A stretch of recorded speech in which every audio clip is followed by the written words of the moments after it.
of trailer parks, running parks, or buying trailers and parks to flip or rent. What's your thoughts on that, Ryan? So I have flipped mobile homes before. Okay. And I treat them just like normal homes. I mean, at the end of the day, we just run the numbers, right? And if it makes sense, it makes sense. Certain mobile homes. So there's a difference. Like mobile homes are their own whole unique niche, right? Yeah. Because if we're just talking about like a mobile home park or a trailer park, that would be commercial real estate because you're just essentially owning the land. All these mobile homes are paying you lot rent. And so, the property is valued on how much lot rent you're getting. On the flip side, with like single family, I have flipped a bunch of mobile homes here in Las Vegas and other places because they actually own the land they are on. So they own the piece of property and there's just happens to be a manufactured home or a mobile home on top of it. And, we treat it just like any other normal home. Gotcha. Okay. Any inherent differences you would say between like the mobile home game versus traditional? A lot, dude. A lot. Do not, for anyone here, do not buy a mobile home like in a couple of scenarios. Okay. So Go ahead. One is if it doesn't include land, then you're literally it's treated the same way as a car is treated. It just has a title and you're essentially flipping a car. So I see it all the time. Like people will say, oh, well, this property sold for, $300,000, it's a mobile home. It's like, well, yeah, because it included the land and everything else. And, they're like, oh, I got this mobile home that they only want $30,000 for it. And it's like, yeah, because it's just the home. There's no real estate with it. So it's treated like a car.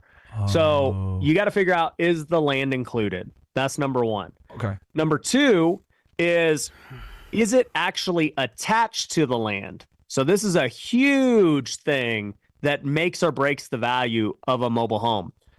If the property is attached to the land, which by the way is the stupidest process ever, they literally attach it to the land with chains. It costs like $5,000 and that's what they consider it attached. And when it's attached, it can actually get a loan. So now it counts as like real property and you could go get like a FHA loan, a conventional loan and treat it like just a normal house. They treat it the same way they would treat a normal house. Good to know. Yeah. So if it's attached, it's significantly more valuable because now people can buy it with a loan. If it's not attached, you could potentially pay to get it attached. I've done this before many times. It costs like $5,000. You get it attached, now it qualifies for loans and it's significantly more valuable. But there are situations where they can't attach it. If it's built like, I forget the exact date, but I think it's 1976. If it's built in 1976 or before, it's considered too old. You cannot attach it. Wow. So this whole thing with chaining it up and costs like $5,000. I'm assuming you get some kind of proof of purchase for doing this, right? That that you can use. Hey, this is proof that this house is attached to this. This mobile home is attached to this property, so it's an actual real estate deal. Versus where you're saying if it's attached, then it turns more into like a vehicle deal. Well, it kinda. So once you attach it, it gets recorded in the county, so it's public record now. It's literally, they treat it the exact same way you would treat any normal house. But you can still sell a mobile home with land that's not attached. And if you do, it's still worth a lot because you have real estate with it in land, but only a cash buyer could buy it. Okay. Good to know, bro. Honestly, that whole trailer park stuff, I had no idea, bro. So that's a good take there.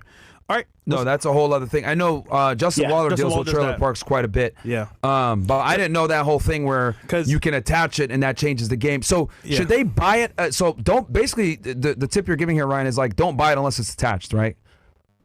Or if it can be attached, because then you can have a huge value out. I've bought properties where, I bought mobile homes for $80,000 that had the land that weren't attached. All we did was attach it, and all of a sudden they were worth $200,000.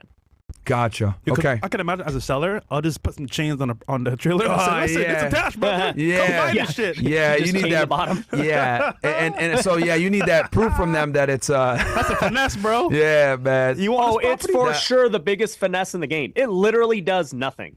Well, there you Wow. go. Okay.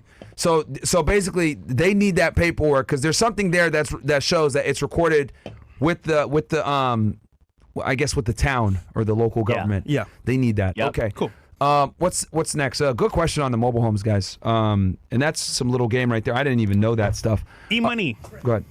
13-year Army vet in South GA, near Savannah, currently living in a 3-bedroom, 2-bath for $180K through VA loan since 2020. Considering renting out to active duty and getting a place in Savannah with a VA loan and house hack. Also very interested in wholesaling. How do you suggest I get started? Thanks, F&F. We covered it earlier, but Ryan, you want to do a quick run through how to get started in wholesaling? Yeah, I mean, you guys talked about it, right? I think you got to get a mentor, somebody who's done it, just to help you with the contracts, make sure you know what you're doing, get you, situated with figuring out how you're going to talk to sellers. Like, it's a very, wholesaling is simple as far as the mechanics of it. Ryan, you find a deal. Do you do find a like a consulting 101 for wholesaling, like how to get started fully, like a guide? Yeah, we have coaching. Yeah, so we have coaching for all of it. I mean, I think if anyone wants us to help them out, I think just go to the workshop that you guys mentioned. It's this week, and you guys have a link to it and stuff. So, Guys, link is in the description. yeah. Get in there, man. Get in that workshop. less. Like I said before, this 97. is something that you guys can get into. This is an expertise that isn't our thing, really, with fixing and flipping and wholesaling. A lot of you guys might not have the capital to get into wholesaling. We've talked about this a lot. It's a great way to get your feet wet. I think it's better than being a real estate agent. A lot of people want to fucking become real estate agents. I think that's one of the biggest wastes of money. Don't do No, that. Yeah. Actually, you know what? Real quick, because you were a real estate agent before, Ryan. Can you talk about why? Because for some odd reason, everyone thinks, I want to be an investor. I want to get fix and flipping. I'm going to go get my real estate license. Yeah. Can you talk about that real quick? You do not need a real estate license. So I'll preface this. So I got my license in 2010 when I was 21 years old. I was an agent for 8 years. Never made anything close to being an agent that I made as an investor. Yeah. I also built one of my businesses was I built a real estate brokerage with 200 agents underneath me. So I've had the business from every standpoint you can imagine. As an agent to then, having a brokerage with 200 agents paying me a cut of all their deals. Okay. Yep. Dude, it's just, if you're going to go and put the work in, figure out how to wholesale. Because all your money's in finding deals. If you find deals, you will always have buyers. The problem with agents is not only do they not know how to find deals, but instead they're just constantly trying to go find people that want to buy a house, that want to list a house or whatever, right? And then they're always getting nickel and dimed for their commission. Yeah. And it's like, it's always a race to the bottom. And it's like, and most agents I know, they're not actually wealthy because they never buy the properties. They always commission. They're just always doing commissions. So, I really don't know that many wealthy agents, but I know lots of wealthy investors and people who started out wholesaling, who eventually did buy and hold and, bought apartments later and, all that stuff. Yeah. Well, and Ryan, you have some houses that you buy and hold, right? I'm guessing. Yep.